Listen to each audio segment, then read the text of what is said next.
Qual que é a relação entre a mitologia eslava e um dos musicais mais diferentes e incríveis da Disney? E aí, gente, eu me chamo Henrique, aqui é o canal Analítica Hoje, canal de Psicologia Analítica, e hoje eu vou falar sobre algumas das referências mitológicas, folclóricas e culturais presentes no primeiro filme Fantasia, que é esse grande musical variado que a Disney fez no começo da sua trajetória. Então, se vocês gostam de filmes da Disney, mitologias e essas outras referências arquetípicas, culturais e lendas, segue a gente, curte, compartilha e também não esquece daquele sininho. Mas então, Fantasia, essa grande compilação de cenas, músicas e sentimentos, tudo acompanhado de uma grande orquestra. Cada parte do filme tem suas próprias referências, seja a outras culturas, seja a outros estilos musicais, contando, por exemplo, uma grande cena envolvendo a mitologia grega, ou então a própria criação do mundo, dessa vez a partir da experiência dos dinossauros, mas o final é a parte mais marcante do filme. E esse final ele é dividido em três partes. Nós temos a Noite de Walpurgis, depois a gente tem um grande culto e a presença desse demônio, essa figura que até mesmo no filme eles falam que é satânico ou até mesmo é Satã, e termina com a música de Ave Maria, acompanhado de uma procissão de fé. Essa parte começa numa montanha, e nessa montanha, o topo dela é o demônio, e esse demônio vai abrindo suas asas e chamando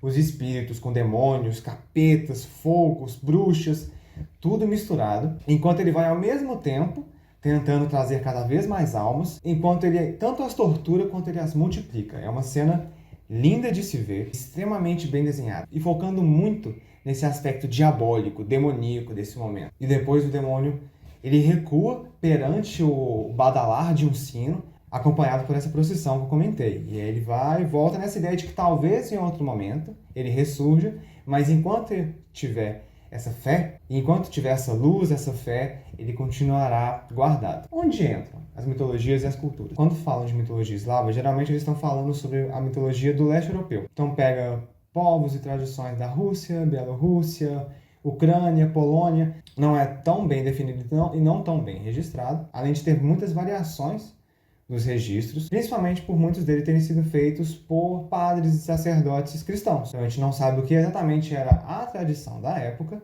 a tradição de cada um desses povos, e os registros e possivelmente distorções que esses padres e sacerdotes fizeram. Primeiro, a Noite de Walpurgis. Ela é principalmente uma tradição germânica, mas ela se espalha com variações pela Europa, em que era comum, ao longo do ciclo do ano, essas celebrações referentes às estações do ano. Então tinha uma celebração para o inverno, uma celebração para o outono, porque eram momentos muito importantes. A gente tem que lembrar que eram momentos de grande desconhecimento, mas também de vários medos, inseguranças, crenças e também de dificuldade. Era uma vida que dependia muito da própria natureza. A gente ainda depende, mas de uma outra forma. E nessa época, então, esses momentos de grande frio, ou então de uma grande noite, era acompanhado por um temor absurdo de que talvez eles não durassem o próximo dia, ou a próxima estação. A Noite de Walpurgis, ela antecipava a celebração de Beltane. E geralmente nessa noite, por ser uma noite, tinha essa ideia de um contato maior com o mundo dos espíritos, com a possibilidade de mortes, de grandes perdas, envenenamento de poço,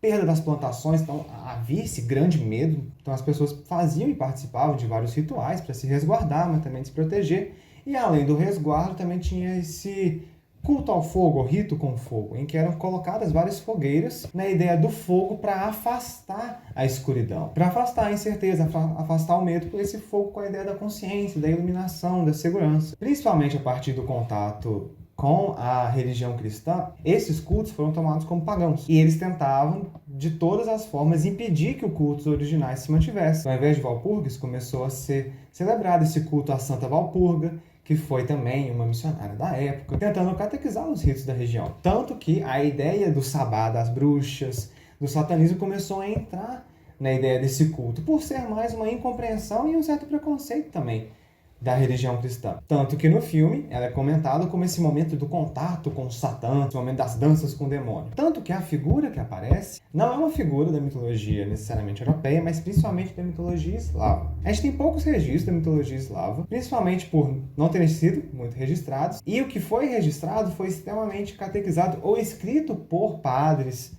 e sacerdotes da época. Então já tinha essa visão maniqueísta, a visão cristã por cima disso. Tanto que a figura que aparece é chamada de Satã, mas o nome que é colocado tanto no roteiro do filme como nas outras versões é Chernobog, que, na mitologia eslava, é visto como esse deus da noite, o deus da escuridão, o deus mau. Não sabemos se essa questão do mal é uma influência maniqueísta ou se ele era realmente esse deus cruel, culpado pelas doenças e todos os sortilégios. Mas sabemos que existia o culto a Chernobog, esse deus escuro, mas também sabemos que provavelmente existiu o Bialobog, deus da luz, o deus da segurança, da saúde, da iluminação. Então, de novo, a ideia da luz trazendo um certo conforto, uma certa limitação das forças desconhecidas. Até mesmo o próprio Chernobog, ele apareceu em outras versões. Ele aparece no jogo Smite, ele também aparece tanto no livro quanto na série dos deuses americanos, do Neil Gaiman. A gente até já comentou de outra obra do Neil Gaiman, quando a gente falou das várias versões das histórias da Branca de Neve. Então é bem interessante ver como essas figuras e mitologias não tão discutidas atualmente acabam sendo trazidas para a discussão atual, às vezes muito distorcidas, como foi o caso do fantasia, ou então com um maior respeito às suas tradições, como é o caso dos deuses americanos. Então no desenho, ele aparece como um substituto ao diabo, com as suas asas de morcego e os chifres, os olhos flamejantes, controlando as almas das pessoas com fogo, fantasmas, morcegos e demônios. Tem até algumas arpias, que é mais da mitologia grega, mas liberdade poética, talvez, ou não tanto conhecimento. E a gente não sabe muito bem como era a forma do Chernobog. Então, de novo, essa ideia da catequização dos cultos. E o que impede Chernobog de ser o deus da noite e dominar esse momento de segurança? Os sinos da igreja. É a profissão cristã. É o entoar da música da Ave Maria. A gente pode pensar até no próprio Bialobog, fazendo o seu irmão, o seu oposto, voltar ao seu posto como o deus da noite, deixando agora a luz